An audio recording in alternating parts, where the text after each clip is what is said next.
자, 생각이 크는 인문학 16권 우주개발 우리 재윤이부터 시작하겠습니다. 네, 일단 이 책을 읽고 나서 새롭게 안 단어나 그런 좀 알고에 대한 그런 지식 같은 것이 있는지 첫 번째로 먼저 이야기를 해보려고 합니다.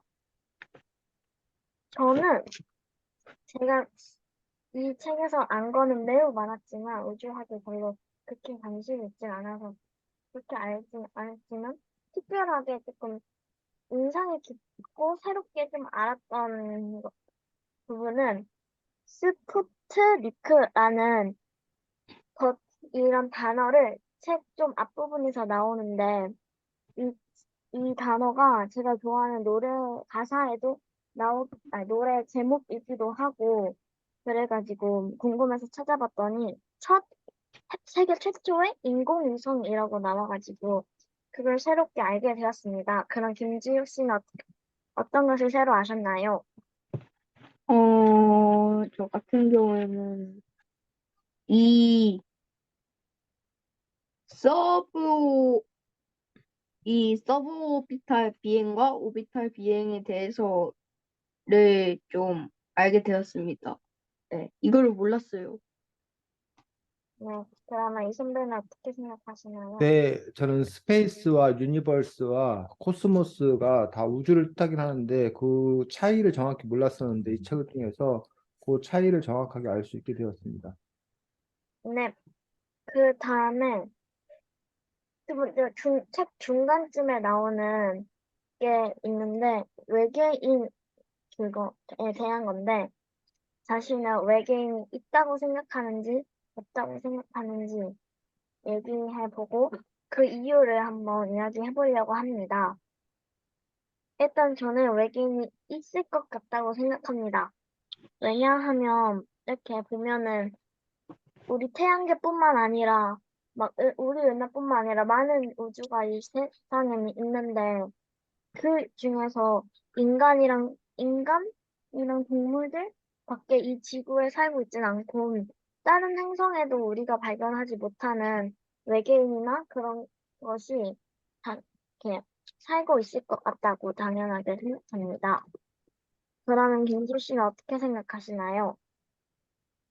저도 있을 것 같습니다. 왜냐하면은 그 예전에는 그냥 우주선이 많이 나왔는데 요즘에는 뭐 어떠한 이유로 좀 뭔가 좀 드물게 나오지 않아가지고 그래서 그렇지. 옛날에는 막 우주선도 많이 나왔다고 하고 막 그래가지고 그래서 지금 저는 이게임이 있다고 생각을 합니다. 네, 그러면 이 선배는 어떻게 생각하시나요? 네, 저도 뭐 우주가 워낙 넓기 때문에 그리고 뭐 다양한 가능성이 있을 수 있기 때문에 뭐 꼭 인간 같은 생명체는 아니지만 다양한 형태의 외계에 있는 존재할 거라고 생각합니다. 네, 그러면 저는 이상입니다. 네, 그러면 재윤이가 얘기한 부분들 먼저 짚고 그리고 나서 지우 순서로 넘어가도록 하겠습니다. 재윤이가 먼저 책으로는 4장 여기는 지구 외계 생명체 나와라 오보해가지고 외계 생명체에 대한 어떤 그러한 생각들이 어떻게 어, 발전했나 또는 어떻게 변했나 이런 부분들 먼저 우리가 한번 살펴보고 나서 그리고 나서 이제 그 다음 것도 우리가 진행할 수 있도록 하겠습니다. 자, 115쪽 보겠습니다.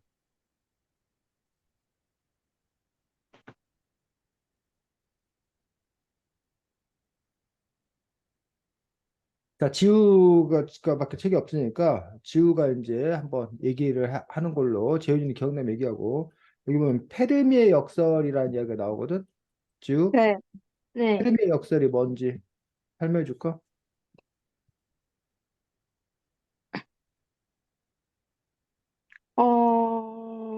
잠깐만요.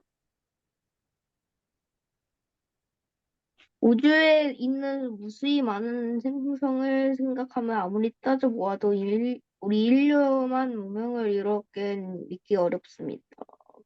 그렇다면, 어, 어?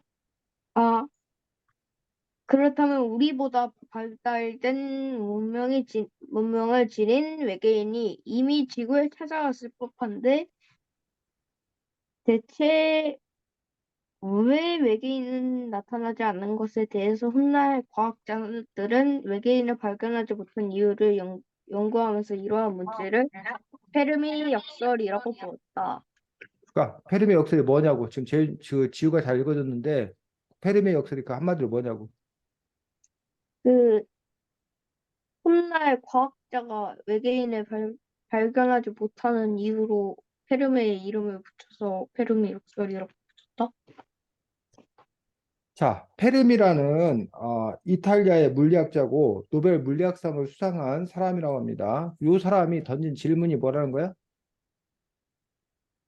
왜 왜 개인은 외계인을 나타나지 않는 외계인은 건가? 모두 어디에 있는 거야? 있는가? 뭐 외계인 도대체 모두 어디에 있길래 왜 나타나지 않냐? 라는 그런 부분입니다. 그래서 결국은 아, 은하계. 우리 지금 은하계에 속하고 있고 은하계 중에서도 우리는 지금 어디에? 태양계에 속하고 태양계. 있다는 거예요. 근데 이런 태양계 같은 것이 은하계 안에만 몇 개? 4천억 개가 존재한다는 거예요. 네. 그런데 이 우주에는 이런 은하계 같은 게 또 수천억 개 존재한다는 거예요. 네. 그러면 이 어마어마한 어떤 그러한 그 숫자의 행성들이 있다는 건데 이 어마어마한 행성에 과연 인류만 문명을 이루고 있겠냐라는 부분들. 어? 인류 외에도 다른 문명도 분명히 있을 거다. 근데 왜 도대체 우리는 외계인 아직도 만나지 못하는가? 어? 어딘가 있을 건데 왜 못 만나는 건가라는 부분에서 역설이라는 어떤 그런 부분들은 어, 모순되고 불합리한 거, 모순되고 불합리한 어떤 그런 부분들, 말이 안 되는 어떤 그런 상황들 분명히 있으면 만나야 되는데 왜 있을 법한데 만날 수 없나? 그래서 이런 부분들이 페르미의 뭐라고 얘기한다? 역설이라고 하는 것. 즉 페르미의 역설은 한마디로 말해서 이 넓은 우주에 이 많은 행성에 어? 외계인이 어, 존재할 법한데 왜 아직도 뭐 하는가? 우리는 없는 외계인을 나타나는 건가? 만나지 안 보이는 건가? 못하는가? 왜 안 보이는가? 요러한 어떤 그러한 그 모순된 상황들, 어? 이런 상황들을 일컫는 말이 뭐다? 페르미의 역설 역설? 이야기하는 겁니다. 그러면서 사람들이 이제 궁금해하는 거야. 도대체 뭐 첫 번째는 외계인이 있다 없다부터 시작을 해서 네. 외계인이 있다 없다. 없다 라는 부분에서 그냥 간단해. 우주가 뭐하다? 넓다. 방대하니까, 광대하다. 넓으니까. 그러니 우주 한 몇 생명체가 마리는 있을 있을 거다. 우주 생명체가 있을 가능성이 있다. 높다, 있다. 라는 어떤 그런 부분들이고 없다라는 거는 말 그대로 뭐야? 여태까지 우리가 뭐 했으니? 못 이때까지. 만났으니 네. 없으니까 못 만난 거 아니냐? 있으면 만났을 텐데 없으니까 못 만났을 거 아니냐?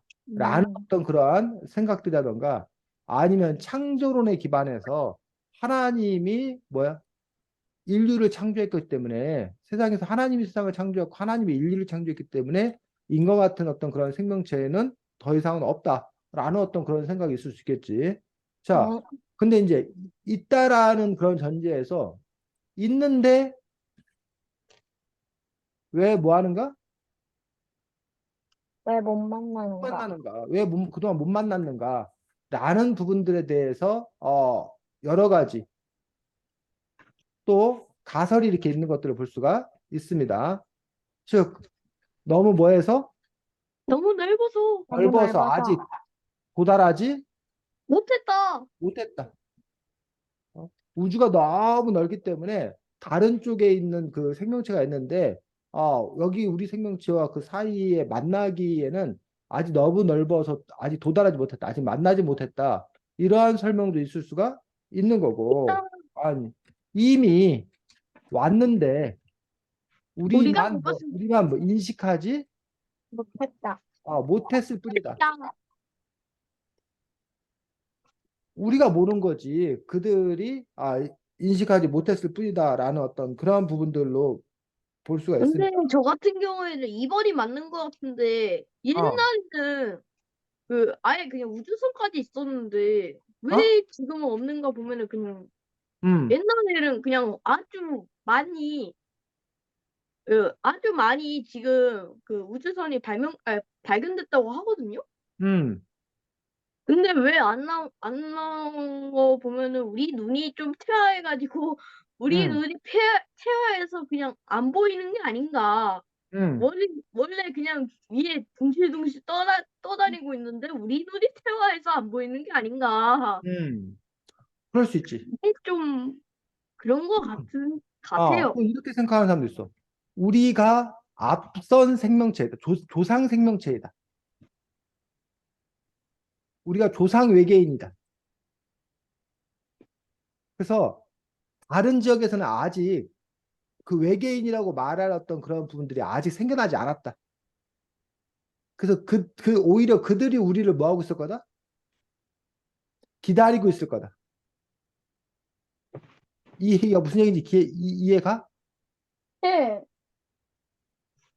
그러니까 드넓은 우주가 있는데 네. 이렇게 드넓은 우주가 있는데 만약에 뭐 이런 식의 우주가 있다고 봐.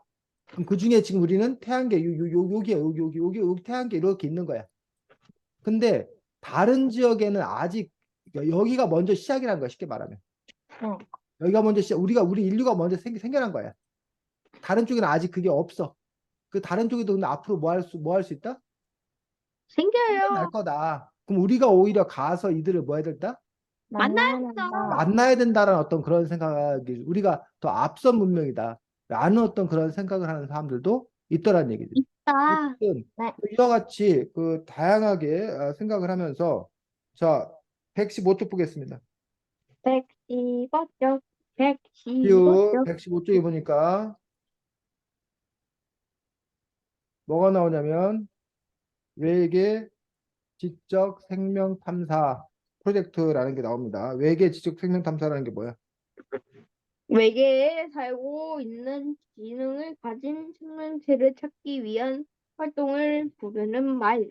아, 외계 바깥 세상의 지적 생명 우리처럼 그냥 단순한 생명이 아니라 아, 지능을 갖고 있는 그러한 생명체들을 탐사하기 위한 어떤 그런 활동으로서 제일 처음에 벌인 노력은 뭐라고? 어,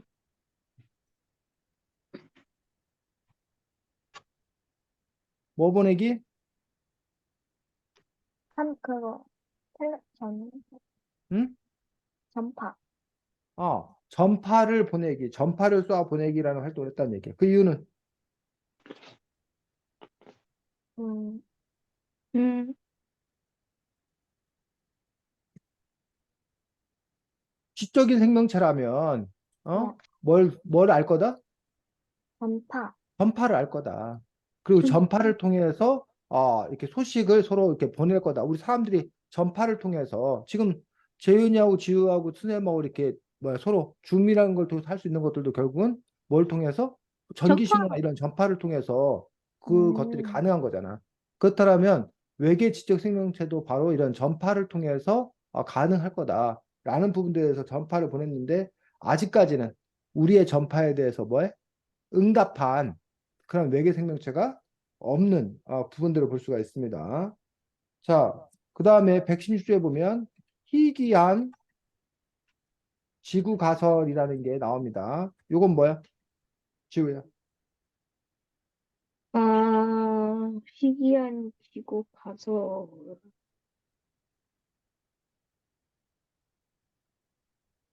몇 쪽, 116조. 처음부터 생명을 탄생하고 진화를 거쳐 문명까지 세울 수 있는 행성이 별로 없다는 아, 주장.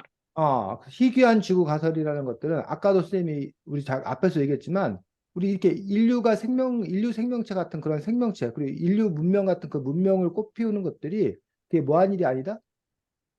쉬운 일이 아니다. 네. 그러니까 우주가 넓긴 하지만 이러한 지구의 어떤 그런 생명체 같은 생명체가 갖기는 희귀하다. 게다가 이 것들이 우주가 너무 넓기 때문에 오고 가고 하는 어떤 그런 시간을 버틸 만한 어떤 그러한 존재가 없다. 그러니까 우리 인류만 해도 지금 수십만 년을 살아왔는데 사실 우리 인류가 지구 바깥으로 나가기 시작한 거는 100년도 안 됐잖아. 네. 그러니 그 오랜 문명에서 나가는 게 100년도 안 된 어떤 그런 상황이니 다른 외계인들도 과연 외계인들이 존재하고 그의 문명을 발전시켜서 빛보다 더 빠른 우주선을 보내서 우리를 만나러 오는 것들 이런 일들이 너무나 뭐해? 희귀한 어떤 그런 일이기 때문에 그것들이 쉽게 만나기는 어렵다. 네. 그래서 우리가 지금 만나지 못하는 거다. 라는 식의 어떤 그런 설명인 것들을 볼 수가 있습니다. 자, 그 다음에 117쪽에 보면 그레이트 필터라는 또 용어가 나옵니다. 지금 그레이트 필터는 뭐래? 그레이트 필터는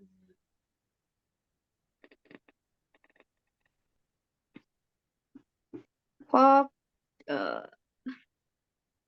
우주에도 필터처럼 생명의 진화를 막는 여러 고비가 있다는 주장이 나왔다고 하는데 그게 그레이트 필터라고 합니다. 그레이트 필터라고 해서 우리가 필터, 정수기에서 물을 깨끗이 이렇게 걸러내주는 거 이런 걸 보고 우리가 필터링 한다라고 해서 뭘 걸러주는 걸 우리가 필터라고 그래. 근데 그레이트는 아주 뭐해? 거대한 큰 그레이트 필터라는 걸 거대한 큰 필터라고 이렇게 해서 어, 어떠한 생명체가 계속적으로 살아가야 되는데 예를 들면 우리 지구의 역사에 보면은 공룡이 멸종을 했잖아. 네. 공룡이 왜 멸종했는지 정확히 모르지만 어쨌든 뭐 급격한 날씨의 변화라던가 뭐 아니면 뭐 행성의 충돌이라던가 그런 여러 가지 썰이 있는데 그런 것처럼 그 외부 환경이나 이런 걸로 인해서 그런 멸종의 시기 그것 때문에 걸러진다는 거야 생명체가. 그래서 네. 그걸 다 뚫고 살아남기가 쉽지가 않다라는 거야. 네. 그래서 그레이트 필터 때문에 다른 곳에서도 다른 외계인들도 그거를 뚫고 살아남을 그러한 것들이 별로 그렇게 뭐야 많지가 않다라는 거야. 여기 뭐라고 했냐면 지구에서 생명이 나타난 뒤로 인류 문명이 생겨날 때까지 무려 30억 년이 넘게 걸렸으니까요라고 했다. 이 지구가 탄생을 해가지고 그 지금 지구가 그 뭐 40억 년 전, 50억 년 전 이 지구가 만들었다고 그러잖아. 지구가. 네.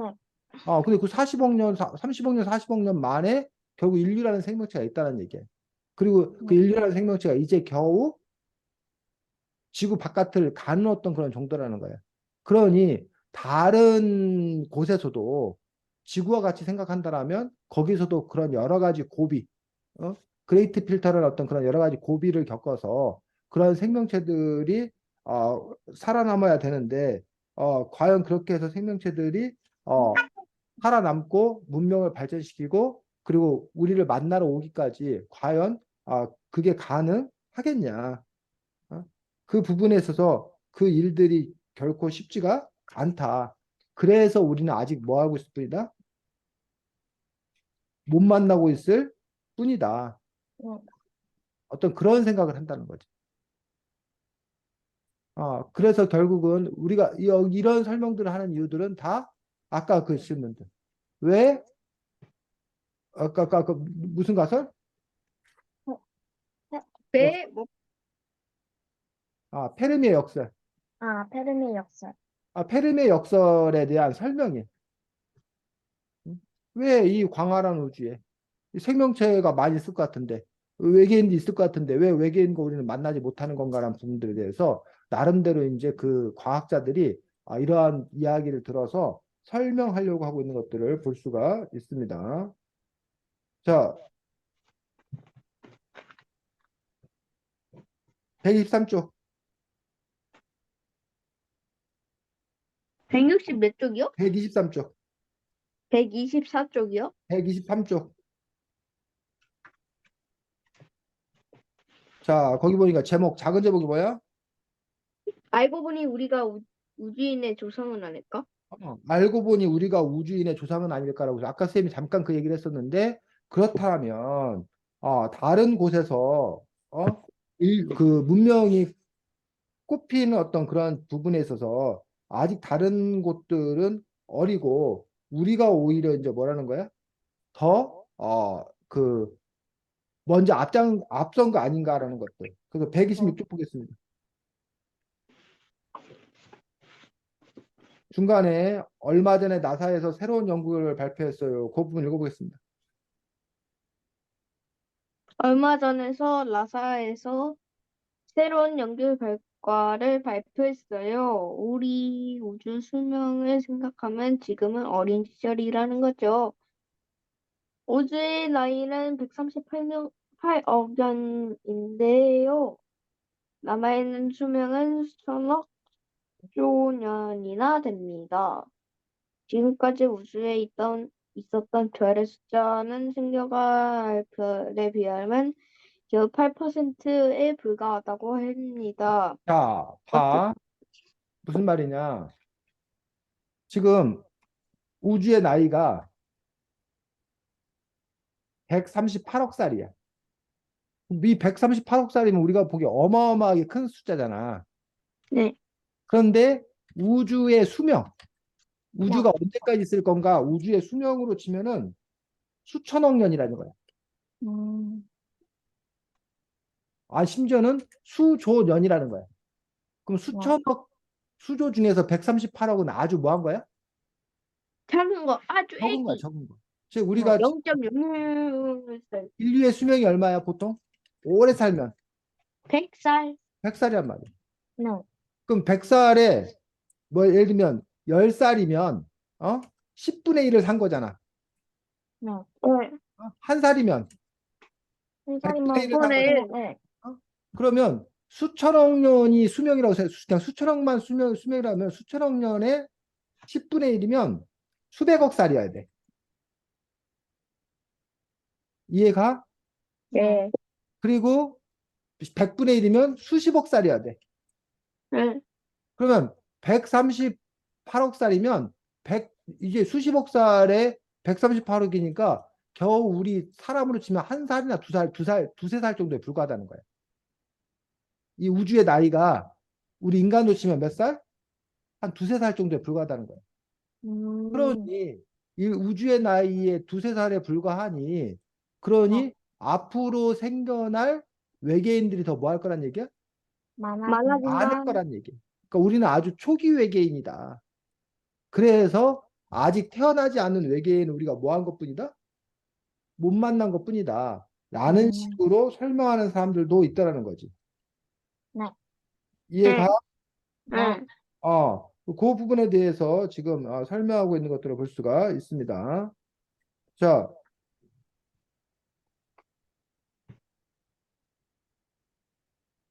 어,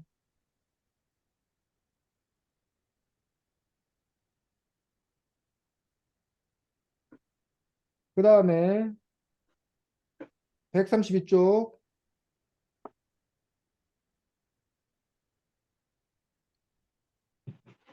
그래서 그 전파로 외계인을 찾는 연구를 하다가 그 연구가 지금도 지속되고 있지만 그 연구는 별로 이렇게 활기를 띠고 있지 못하대. 그 다음에 다른 방법으로 지금 외계인을 찾고 있대. 그 방법이 뭐래? 132쪽에 지우야?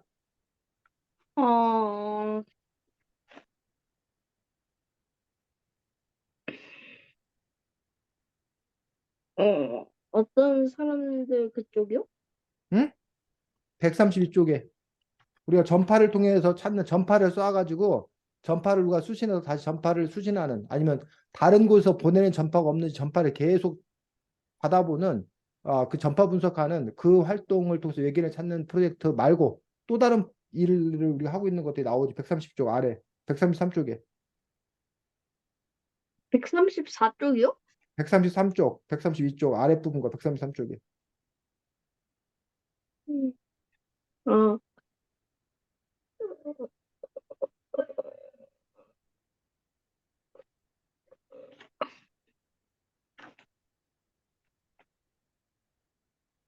못 채웠어? 네. 132쪽 밑에서 여덟째 줄 읽어봐. 132쪽 밑에서 8번째요? 여덟째 줄. 커다란 망원경을 우주에 띄어서 많은 행성계를 관측하기로 한 겁니다. 행성을 직접 볼 수는 없지만 외계 항성 주변에 돌고 있는 행성의 그림자를 관측해서 크기와 형태를 알아낼 수 있을거든요. 계속 읽어. 재윤이 잘 듣도록 네가 또박또박 아, 읽어주면 돼. 2009년에 케플러 우주 망원경이 발사된 이후로 지금까지 4,000개가 넘는 외계 행성의 단서를 찾았습니다. 너무 성과가 좋아서 기쁜 나머지 2018년에는 더 성능이 좋은 테스 우주 망원경도 보냈죠. 뛰어난 성능의 망원경 덕분에 외계 생명체가 살 수 있을지 모르는 행성을 연구할 수 있게 자, 있었습니다. 그러면 아까는 우리가 전파를 통해서 전파를 쏴보내서 또는 외계에서 오는 전파를 받으려는 어떤 그런 노력을 통해서 외계 생명체를 찾으려고 했다는 얘기야. 이제는 어떻게 한다는 거야? 이제는 재훈아 뭐라고? 잘 안 들렸어요. 잘 안 들렸어? 지우, 네가 지금 읽었잖아. 어떻게 한대 외계 생명체 찾기 위해서? 외계 행성을 찾기 위해서 우주 망원경을 보냈다. 그렇지, 우주망원경. 목 나가겠다. 어, 아, 케플러 우주망원경과 테스 우주망원경 같은 우주망원경을 보내서 우리가 다른 우주를 뭐야? 관찰하기 시작했다는 거야. 그래서 네. 그러니까 망원경으로 찾는 거지, 그러니까. 망원경으로 사진 찍어가지고 생명체가 있나, 생명체가 살 만한 곳이 있나라는 것들을 찾는 그런 작업을 하고 있다는 거야. 하지만 아직까지는 뭐 하지 못했다? 찾지 못했다. 찾지를 못하고 있는 어떤 그런 상황이다. 그 부분에 음, 대해서 이제 얘기하고 있는 것들을 볼 수가 있습니다. 자, 그래서 외계인에 관한 어떤 그런 설명들, 그 부분도 우리가 함께 정리해봤고, 그 다음에 지우가 말했던 그 부분들이 책으로 몇 쪽이냐면 이게 몇 쪽이에요? 40, 42, 44, 46쪽. 그래서 서브 오비탈과 오비탈 비행. 서브 오비탈과 오비탈 비행에서 공통적으로 있는 단어가 뭐야? 재윤아? 오비탈. 오비탈. 오비탈이라는 단어가 공통적으로 있습니다. 지우가 아까 서브 오비탈과 오비탈 비행을 알겠다고 했는데 이 두 가지의 차이를 한번 설명해 볼까? 예? 알겠다고요? 네가 이거를 새롭게 알게 됐다고 했잖아. 예. 그럼 서브 오비탈과 오비탈 비행을 알게 됐으니까 얘기해 보라고. 이게 두 개가 어떻게 다른지. 이게 서브 오비탈 같은 경우에는 이 이 총알보다 몇십 배 빠르게 날아가는 우주선은 그런 희박한 대기와 마찰로도 금세 속도를 잃고 추락하게 됩니다. 실제로 우주선들은 자, 200, 책을 읽으라는 게 300km. 아니고 지우야. 네가 알게 네, 됐으니까 네 말로 설명하면 되잖아. 이게 두 개가 뭔 차이인지 뭔지. 이게 그 서브오비탈 비행은 처음에 쭉 하고 날아오려가 처음에 우주다 우주 하고 좀 그리고 한 시간 정도 뒤에 다시 내려와가지고 끝나는 그런 게 서브 오비탈 비행이고 오비탈 비행은 한 번 쭉 하고 날아가면은 거기 우주에서 계속 있는 그런 식으로 오비탈 비행이라고 합니다. 네. 아, 자, 그래서 사실은 네. 서브 오비탈이 뭔지 오비탈이 뭔지는 글로 지금 이렇게 지우가 설명을 말해주는데 지금 혹시 여기 그림 보여? 재윤아? 네, 살짝 보여요. 첫 번째 게 서브 오비탈 그림이고 이게 두 번째 게 오비탈 비행이거든. 네. 그래서 사실은 이 만화로 때로는 설명해 주는 게 더 효과적일 수도 있다는 거야. 자, 네. 여기가 지구야. 이따가도 지구. 얘기하겠지만 우리는 이 지구에서 우리가 보통 말하는 이 하늘, 우리가 이제 대기권, 지구는 대기권으로 둘러싸여 있어. 대기권으로. 쉽게 말해서. 응. 공기가 있는 이 대기권. 그리고 이른바 중력이 미치는, 지구가 이게 중력을 잡아당기는 중력이 미치는 곳들이 있는데, 어떤 이 지구 땅으로부터 얼마 정도까지를 우리가, 얼마 바깥을 우주라고 그런다고? 대기권. 대기권 밖 얼마 밖, 킬로수를 두개 100km. 100km. 지구에서 100km는 올라가야, 그래야 요 바깥을, 여기 이걸 보통 우리가 우주라고 그래, 우주. 네. 이따가 우리가 얘기할 스페이스, 선생님이 새롭게 알겠다가는 이 스페이스에 해당되는 이 부분이 여기야. 스페이스. 그리고 이 100km까지 100km 이 선을 뭐라고 부르는데, 요 선을 진짜 선이 있는 건 아니지만 요 네. 가상의 선, 이 100km 지구 둘레 이 100km 선을 뭐라고 부르는데? 지우야, 네. 뭐라고 불러? 우주라고 부릅니다. 이 네? 이 선을 뭐라고 불러? 지구 바깥에 100km를 이렇게 쭉 연결하면 이 선을 뭐라고 부른다고? 그거를 뭐라고 부르면 카르만 라인. 카르만 라인이라고 그래. 라인 선, 카르만 라인이라고 부른다는 얘기. 그래서 이 카르만 라인 바깥을 우리가 보통 우주라고 부르는데, 우주. 네. 여기는 그러니까 진공 상태랑 마찬가지. 거의 대기가 없다는 거야. 그래서 우주선을 타고 휙 날아가, 이 카르만 라인을 날아갔다가 바로 그냥 이렇게 들어와. 요걸 보고 뭐라 그런다고? 서브오비탈 비행. 서브 오비탈 비행이라는 거야. 서브 오비탈 비행. 네. 그래서 얘네는 그냥 바깥에 잠깐 구경만 하고 내려오는 거야. 반면에 오비탈 비행은 여기 아래 그림 보여? 네. 네. 오비탈 비행은 아예 나가서 바깥을 계속 뭐 하는 거야? 한참.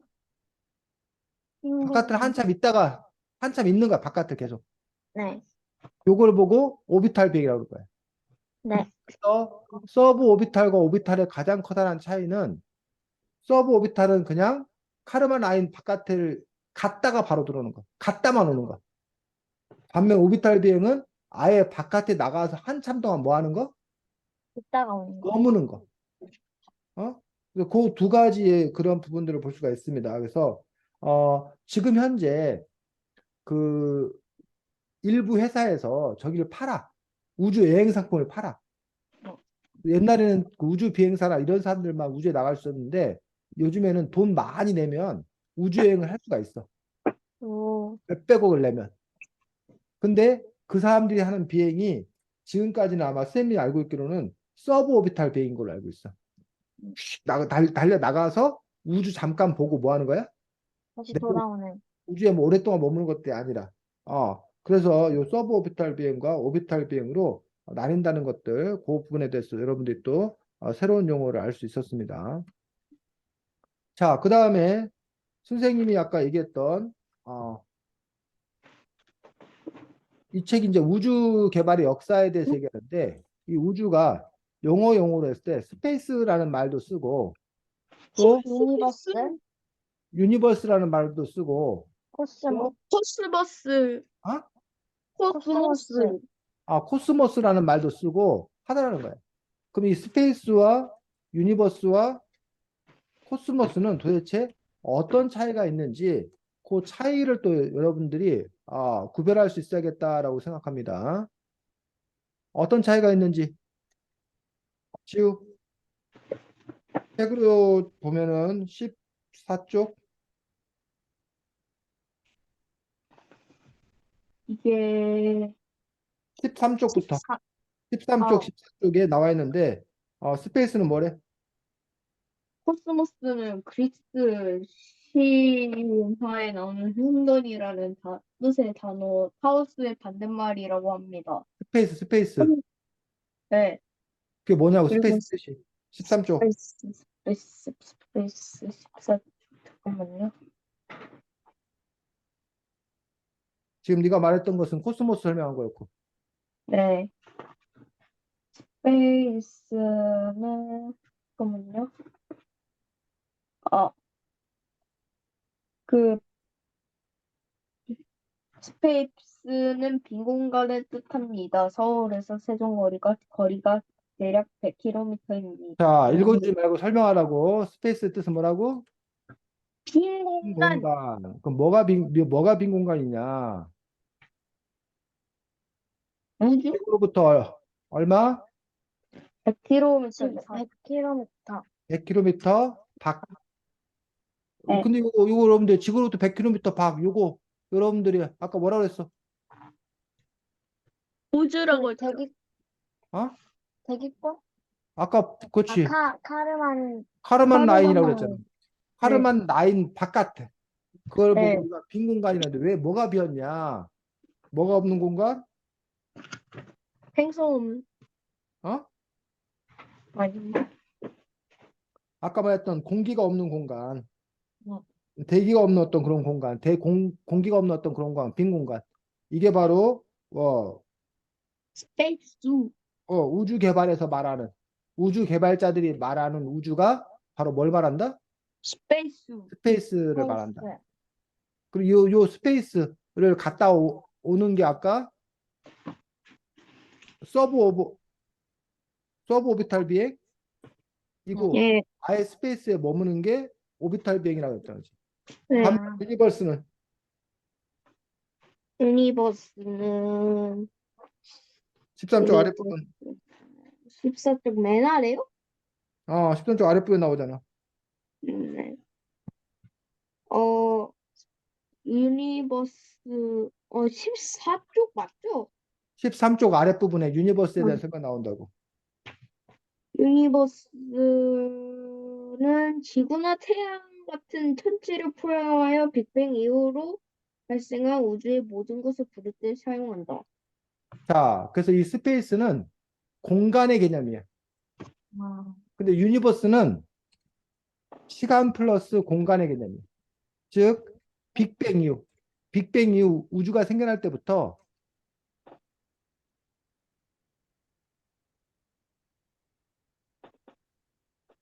빅뱅 이후 발생한 우주의 모든 것을 얘기할 때 뭐를 얘기한다? 유니버스. 유니버스라고 얘기한다는 거야. 유니버스는 그래서 이런 뭐야, 지구로부터 100km 카르만 라인 바깥은 공간을 의미하는 게 아니라 지구 이걸 다 포함해서 태양계 뭐 이런 걸 다 포함해서 빅뱅 그것도 심지어는 빅뱅 이후에 발생한 우주의 모든 것 이걸 보고 유니버스라고 그러고 이 유니버스는 누가 쓰는 단어래? 음, 천문학자 음, 또는 물리학자 연구 대상이 바로 유니버스야. 천문학자나 물리학자들이 연구 대상으로 삼는 게 바로 이 유니버스라는 얘기죠. 이 우주가 어떻게 탄생했고 우주가 어떻게 발전해 왔고 뭐 이런 것들을 연구하는 게 유니버스. 그다음 끝으로 코스모스는 저쪽에 그리고 그 카오스의 반대말인 카오스의 반대말인 어, 피타고라스가 질서라는 뜻의 코스모스를 우주의 이름으로 붙였다. 자 질서라는 뜻이고 조화로운 우주라는 뜻을 갖고 있습니다. 그래서 이거는 천문학자, 물리학자, 우주개발자 같은 사람이 아니라 누구? 철학자 철학자. 또는 종교인들이 생각하는 우주를 얘기할 때는 바로 뭐다? 뭘 얘기한다? 코스모스로 얘기한다라는 거예요. 이런 식으로 우주에 대해서 우주 개발자들이 바라보는 생각하는 우주와 천문학자, 물리학자들이 생각하는 우주인 유니버스와 철학자나 종교가들이 생각하는 우주인 코스모스가 서로 이제 다른 어떤 것들을 이야기하고 있는 것도 볼 수가 있다는 거지. 그래서 똑같은 걸 바라보고도 서로 이렇게 어느 관점에서 바라보냐, 뭐에 더 주목해서 바라보냐에 따라서 이렇게 서로 다른 용어를 사용하게 된다는 것들, 다른 개념을 사용하게 된다는 것들 참고로 알았으면 좋겠습니다. 자, 끝으로 이제 재윤이가 하나 더 얘기했던 게 바로 뭐? 스푸트니크. 근데 이 스푸트니크가 무슨 노래에 나와? 그냥 좋아하는 아이돌 노래 나오는 제목이어서. 그 노래는 내용이 어떤 내용인데? 저도 잘 이해는 안 가지만 음, 그냥 뭔가 첫 인공위성이라는 것처럼 음. 그냥 뭐라고 해야 되지? 좀 디어 디어 스푸트니크라는 노래라서 좀 음, 누군가에게 전해주는 내용, 인공위성 음, 같은 먼 거리에 있는 사람한테 말하는 음. 그런 내용 같아. 어쨌든 그 사람이 그 가사를 쓴 사람이 이런 네, 우주에 대해서 알고 있는 사람이겠네. 네, 우주개발 역사에 그러니까, 대해서 알고 있으니까 그런 내용의 가사를 썼겠지. 네, 자, 그럼 우리가 어디를 보면 되냐면 27쪽, 책 27쪽입니다.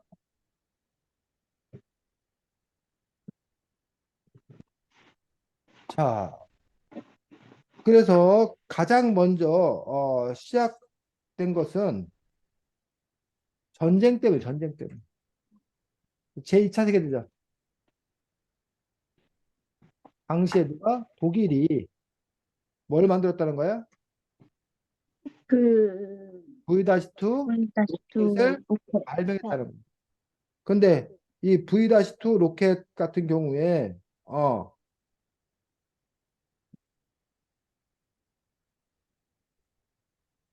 독일이 발명했는데 이거를 처음에는 우주 개발이나 이런 용도로 쓰려고 하지 않고 그냥 뭐에 쓰려고 만든 거야?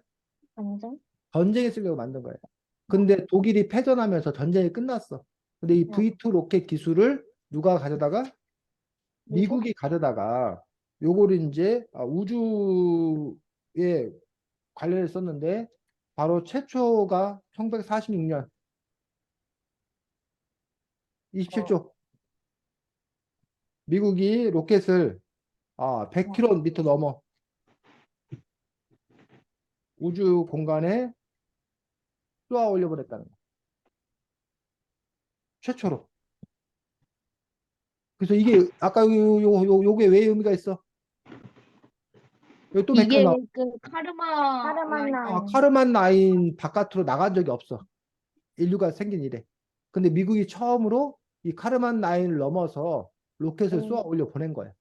네, 미국이 가장 먼저 앞서면 1946년에. 그런데 문제가 미국이 요거는 카르만 라인 바깥으로 했지만 하지만 그 다음에 많은 도착을 몇 년에 그리고 57년에 1957년에 소련이 소련이 스푸트니크 스푸트니크 1호를 1호 때 이제 이후를 뭐냐면 발사 인공위성을 인공위성 발사 발사 성공한 거예요. 음. 요거하고 요거는 무슨 차이가 있길래 요 스푸트니크 1호가 중요한 걸까?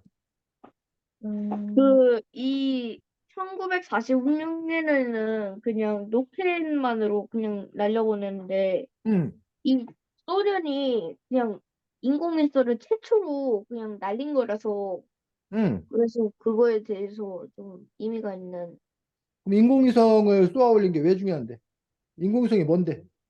우주를 인공위성이 그 지도도 우주에서 알게 되고 그래서 그냥 걸 필요도 없고 그리고 그 상황에서는 미국은 그 이걸 그냥 믿는 도끼에 발등 찍힌 급이고 그런 거에 제가 그런 거에 또 언제든 언제 어디서 누가 그냥 그런 것을 그냥 아무 때나 그 미사일을 쓸 수 있기 때문에 그 미군한테는 공포면서도 화가 나는 자, 점이기도 요 해서 100km 요게 뭐라고 그랬어 아까? 카르 대기권, 카르만 라인, 카르만 라인이라고 그랬어. 네, 근데 미국이 1946년에 성공한 거는 요 카르만 라인 바깥으로 이 로켓을 쏘아 올려 보냈다가 그냥 이게 다시 거기, 떨어졌겠지 그냥. 네, 그러니까 바깥에 나갔다 온 거야 쉽게 말하면. 아까 서브 오비탈 비행처럼 바깥에 나갔다 온 거란 말이야. 그냥. 네, 그런데 이 스푸트니크 1호는 인공위성이야. 그래서 이거를 로켓이 이 스푸트니크 1호라는 인공위성을 가지고 뭐 한 거야? 올라가서 요걸 요 스푸트니크 1호는 남겨두고 요 로켓이 다 떨어졌겠지. 그래서 이 네. 스푸트니크 1호가 이 지구 둘레를 빙빙 뭐 하는 거야? 돌아요. 돌았다는 거야. 어? 그래서 마치 우리 그 지구의 위성이 달이잖아. 네. 달이 지구 주위를 돌듯이 우리 인공으로 만든 사람이 만든 물체가 이 지구 주변을 빙빙빙 돌기 시작을 했다는 거야. 근데 이거를 처음으로 뭐 한 거야? 소련이 올려 보낸 거야. 발명을 했다. 스푸트니크 1호. 그래서 사실은 스푸트니크 1호는 오늘날의 인공위성에 비하면 장난감이나 마찬가지야. 어. 할 수 있는 일이 거의 없어. 그, 뭐, 선생님이 정확히 모르겠는데, 그 스푸트니크 1호가 무슨, 거기서 무슨 음악이 나왔다나? 뭐, 응? 그런 식으로, 어, 특별히 한 게 아니고,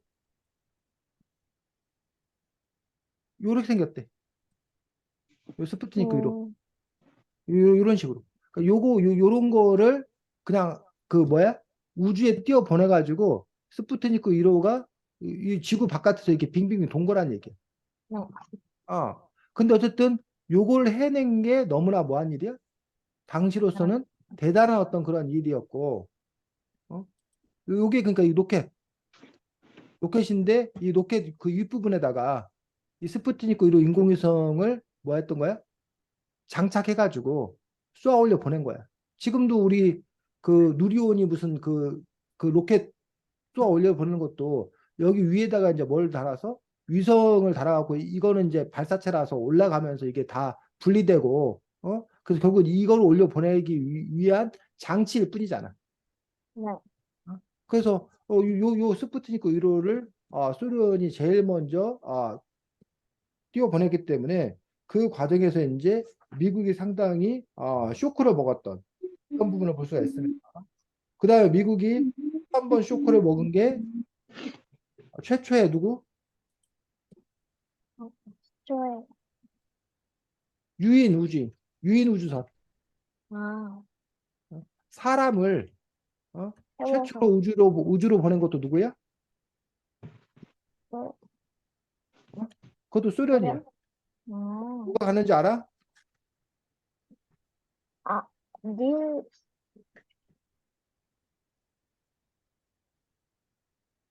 가가린이라는 사람 들어봤어? 아, 소련의 우주 비행사 가가린이라는 사람을 처음으로 이제 보낸 거야. 그, 그래서 두 개나 뺏긴 거야. 우주 경쟁에서 미국이. 당시 미국과 소련이 서로 이렇게 대결을 벌이고 있었는데 그 자존심이 많이 상한 거야. 그래서 미국이 분발해서 노력을 해서 미국이 우리가 소련에게 비록 인공위성을 최초로 보낸 것도 놓쳤고 최초의 소련 우주인도 놓쳤지만 우리가 더 먼저 하겠다라고 한 게 뭐야? 어, 37조 지우야. 네. 뭐야? 37쪽에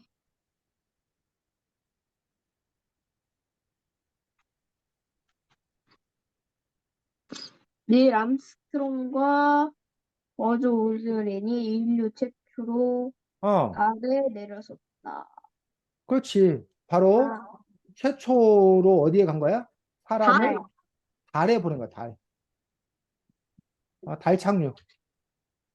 그래서 바로 아폴로 11호. 아, 요게 이제 그때 이제 그 제일 처음에 이제 간 사람이 바로 닐 암스트롱. 암스트롱. 라는 그 사람이 최초로 달에 간 그런 사람으로 알려져 있는 거죠. 요거, 네. 여기.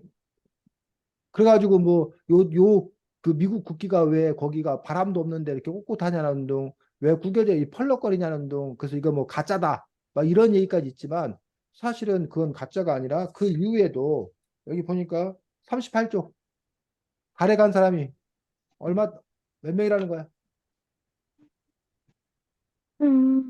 24명. 이 어, 달 근처에 도착. 24명의 우주 비행사가 달 근처에 도달했고 또 몇 명은 12명. 12명이 달 음, 표면을 거닐었지만 마지막 달 착륙은 1972년. 1972년에 마지막으로 달에 가고 그 이후로는 더 이상은 이제 달에 가지 않았다는 거예요. 음, 어? 그러면 왜 그 다음에는 달에 가지 않았대?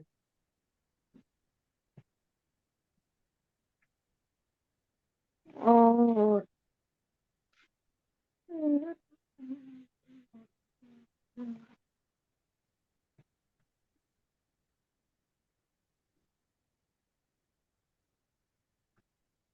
자, 41쪽 보겠습니다.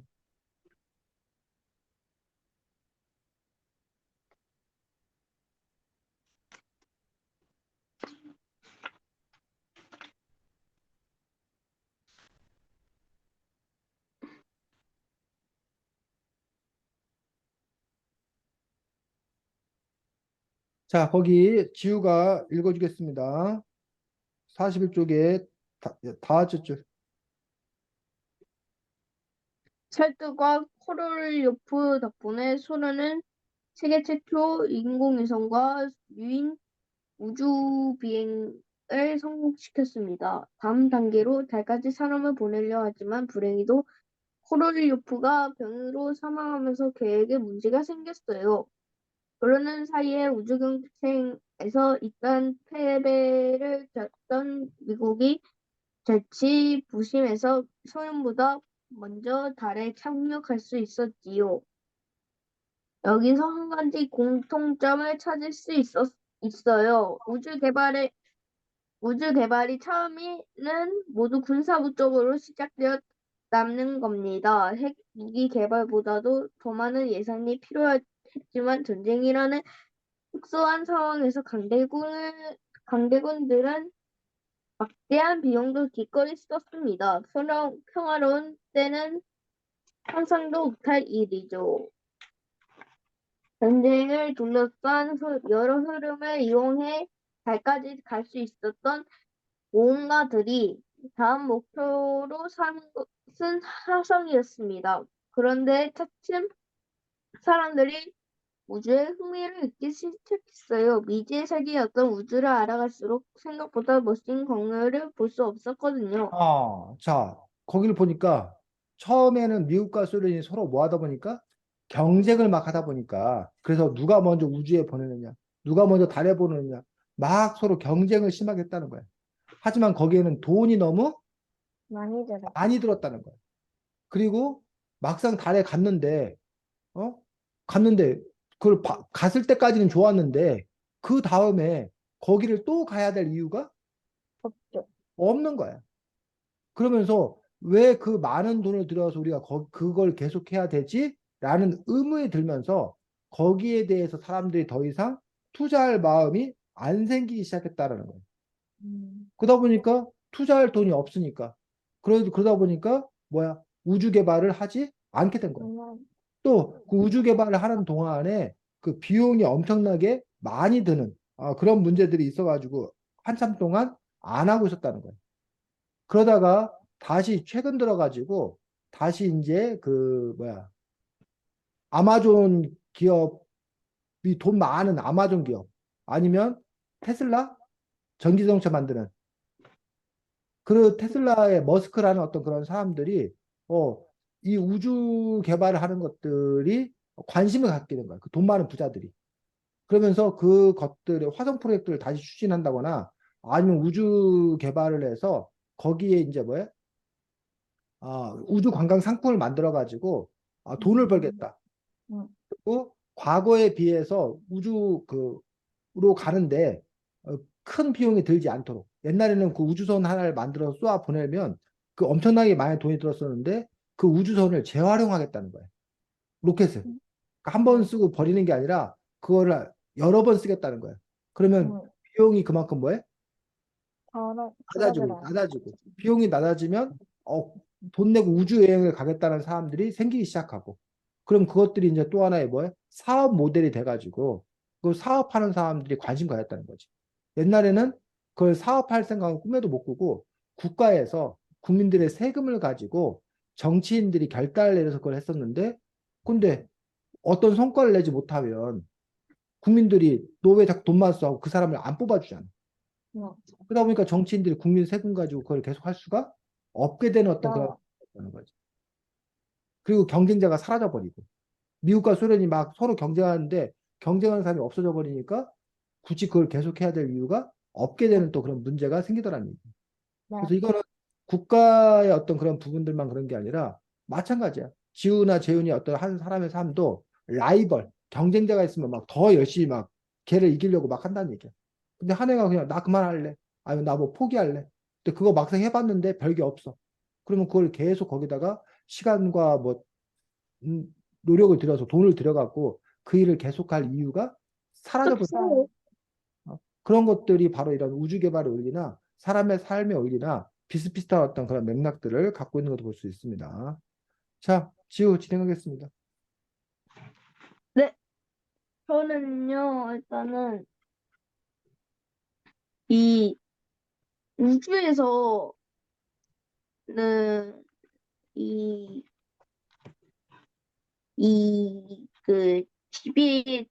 집에 가고 싶은 마음도 들고, 또 멀미도 있고, 중력이 그립고, 제대로 된 음식을 먹지 않고, 그런 것들을 하면서, 과연, 나 자신은 이 우주로 갈 것인지, 아니면은, 이거를 보고, 아, 이건 아니겠다, 안 갈래, 이런 생각이 드는지, 그거에 대해서 얘기를 해보도록 하겠습니다. 자, 저 같은 경우에는, 다른 것들은 다 그래도 참고 할 수 있을 것 같은데, 제대로 된 음식을 먹을 수 없다라는 것 자체에서 안 갈 것 같아요. 예. 그러면은 이 선배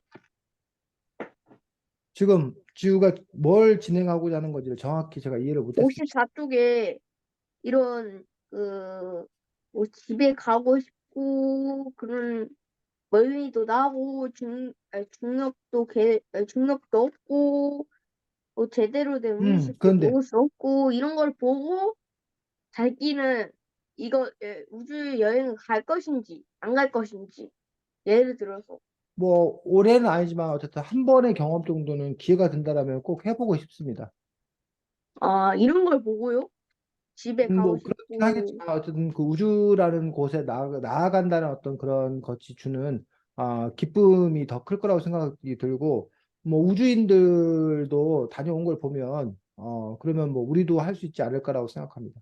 다만 더 너무 나이 먹기 전에 할 수 있었으면 좋겠다고 생각하는데 그게 가능할지는 솔직히 불가능한 게 더 가깝지 않을까라고 생각해서 지우나 재윤이 같은 어린 나이였으면 그게 훨씬 더 가능할 가능성이 높아져가지고 부러운 마음이 큽니다. 아, 그러면 이제 혹시 이거 무료인가요? 어? 무료도